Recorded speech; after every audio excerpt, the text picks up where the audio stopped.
One calls it policing elections. Another calls it curtailment. Same Supreme Court petition, opposite framings.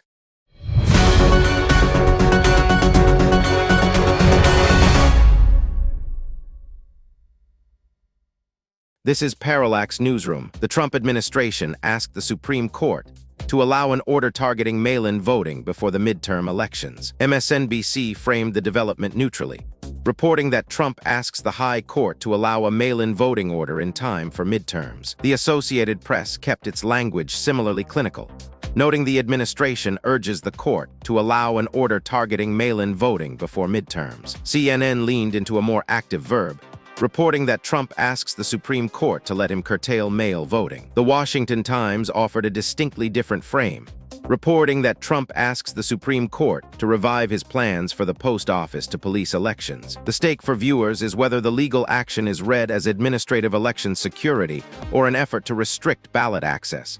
And the choice of verb, allow, curtail, or police, signals where each outlet lands before the legal arguments are even made. Senator Rand Paul released diary entries written by Anthony Fauci during the pandemic. NPR took an explanatory tone, telling readers here is what the diary notes tell us. The Hill kept its coverage procedural, noting Paul releases the entries ahead of a hearing. Breitbart ran multiple framing pieces, including one quoting actress Patricia Heaton, calling Fauci a lying COVID tyrant who was exulting in his fame while we were locked down, and another highlighting an entry where Fauci ran to Obama for PR help. Breitbart also emphasized a January 2020 entry noting scientists believed the virus likely stemmed from a lab leak. The stake for viewers is whether the diaries are read as a neutral historical record or as evidence of personal vanity and institutional cover-up.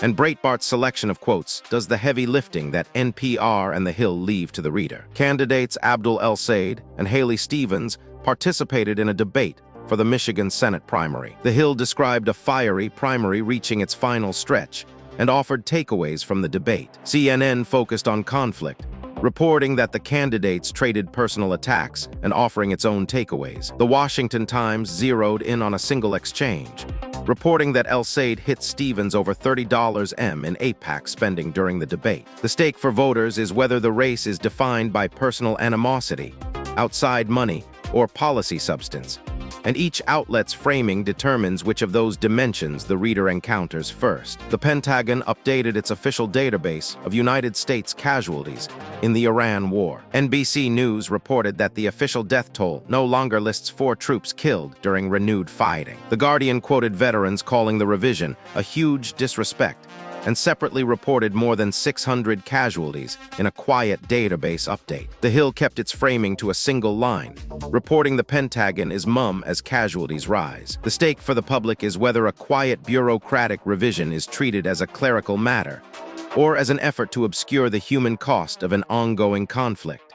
And the near-total absence of right-leaning coverage of this story is itself a framing choice. Trump and Netanyahu are scheduled to meet at the White House regarding the Iran war. NPR described the meeting as a first encounter since the Iran war began. The Washington Times framed the summit more aggressively, reporting that Trump and Netanyahu will huddle at the White House to plot the future of the air war against Iran. Center outlets largely treated the meeting as a routine diplomatic scheduling note. The stake for viewers is whether the summit is framed as a diplomatic formality or as a strategic war council.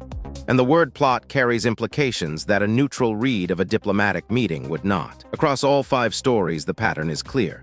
The same facts become a story about rights, accountability, money, transparency, or war strategy depending entirely on which outlet you read first. Subscribe for the framing gap